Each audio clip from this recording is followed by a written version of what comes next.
Itan to. Gary David talaga, he finds ways to put the ball in the basket. Whether it's on a field goal or a free throw. Ibang klase rin tong mamang to. First free throw, panabla. That's Danny Siegel. Aside from being a PBA player, he's a product endorser. That's brought to you by MyPhone Dual Life Player. Ang ating MyPhone Dual Life Player, hatid sa inyo ng MyPhone. 2 SIMs, 1 phone.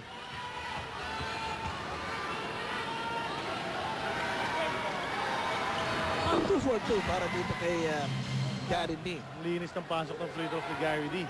No problem whatsoever. Last 2 minutes. Ito ang ating Outlast. 2 minutes. Hatid sa inyo ng Outlast Maintenance Free Battery. Start agad. Caskill with the ball. They're trailing by 1. Magnolia goes up strong. Lefty hook niya. Wala yan. Bingris gets it. Goes up. Supalpal ni Thomas. Capture over to Rosella. Takes the shot. Ay, hindi tumama ng ring. Alam mo, nasa linya yun eh. Malakas lang talaga eh. Malakas lang. So Air 21 gets a break on great defense from Stephen Thomas in the interior. How the tables turn. Sabi natin the great interior defense was Magnolia earlier. Sa play na yun. Alam mo, 8 points yun eh. 8 points ang lamang ng Magnolia eh. For a while, we thought na nando na eh. Arwin Santos, another 3-point attempt. Tumira ka lang na tumira. Tumira ka lang na tumira. Volume shooter from 3 this ball game. He's been missing and missing and missing.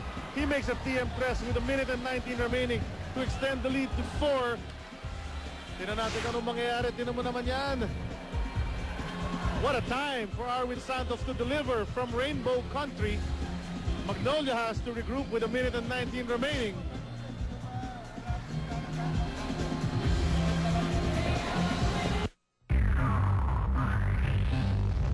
We were all aware that there was this storm approaching, and to be frank, I wasn't worried about it. No one at work was worried about it. It sounds like the war of the world. Mother Nature has a will of its own, and at the end of the day, she'll do whatever she wants.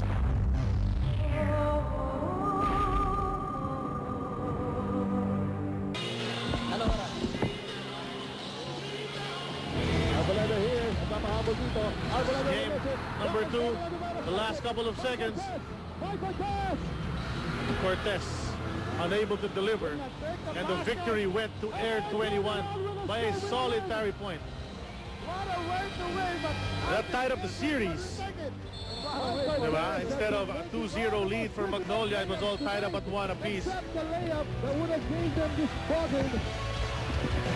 ang mangyayari ngayon, whoever wins this ball game goes up 2-1.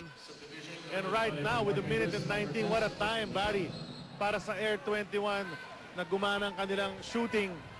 Gary David and now Arwin Santos stepping it up. Kaya nga, these two guys, sabi mo kanina, pinanatili ni Coach Bo Perasol, si Arwin Santos.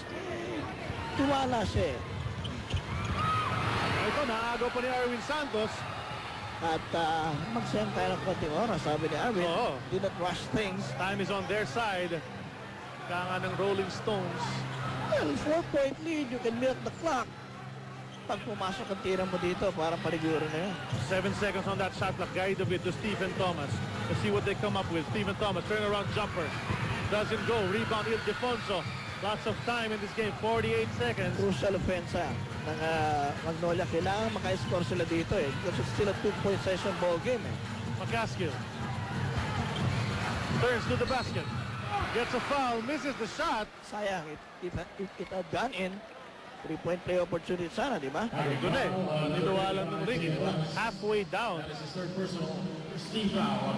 McCaskill punta sa linya para sa 2 free throw. And need we say it? So these are crucial free throws for Magnolia.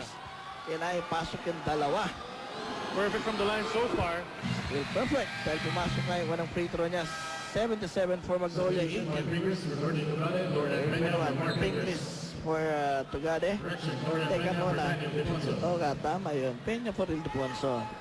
At rebounders ang pinasok ni Coach Shot Tangkinsen. Bakit? Wala mo siyang tiwala. Hindi pa nga nagmimintis. Ito si McCaskill. Saka sakali lang. Hindi na. Ano naman patapos na to. Tsaka ka pa magmimintis. After the 2 free throws which cut the lead to just 2 points, Coach Bo Perasol quickly calls a full timeout. 37.8 remaining in this game.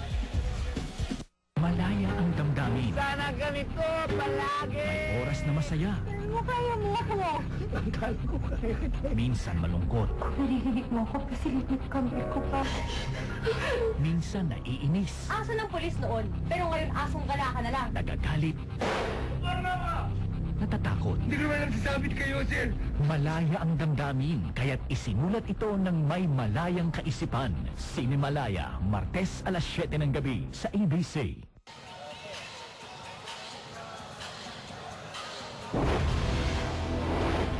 Series na to di ba? After game number 2, balik kumpiyansa ba o balik sa drawing board ang Magnolia? That was the result of the game 2 that tied this series up. What was gonna happen? Was the confidence level of Air 21 gonna soar?